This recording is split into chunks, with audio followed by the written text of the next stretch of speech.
నేనెప్పుడు నా clay Champs glaze చేసినా ఓన్లీ యూవీ రెసిన్‌తో గ్లేజ్ చేసేదాన్ని. అదే బెస్ట్ అనుకున్నాను. కానీ అది చాలా expensive. Not just for money కానీ మన హెల్త్ కూడా. యూవీ రెసిన్ క్యూర్ చేసేటప్పుడు చాలా హార్మ్‌ఫుల్ ఫ్యూమ్స్ రిలీజ్ అవుతాయి. అందుకే మనం దానికి కావాల్సిన సేఫ్టీ తీసుకుంటాం. రీసెంట్లీ నా క్లే వర్క్‌షాప్‌లో చాలా మంది హాబీ లాగా నేర్చుకున్నారు. కానీ ఎలా గ్లేజ్ చేయాలి అని నన్ను అడిగారు. నేను బిగినర్స్‌కి ఎప్పుడు యూవీ రెసిన్ సజెస్ట్ చేయను. ఎందుకంటే చాలా ఎక్స్‌పెన్సివ్ ఉంటుంది. అండ్ ఆల్సో ఈ వీడియోలో నేను చూపించేది one of the best alternative. UV రెసిన్‌కి అండ్ పాలీయూథరిన్‌కి ఇవి డిఫరెన్సెస్.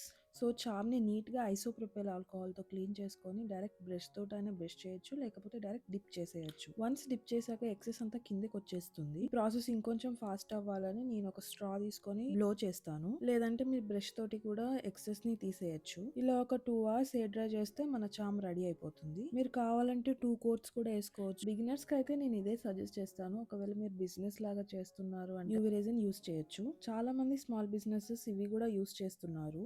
అండ్ తెలుసు కదా ఆల్గారిథం నా ఫ్రెండ్ కాదు. ఈ వీడియో మళ్ళీ రాదు. ఇంట్రెస్ట్ ఉంటే follow and subscribe. Okay bye.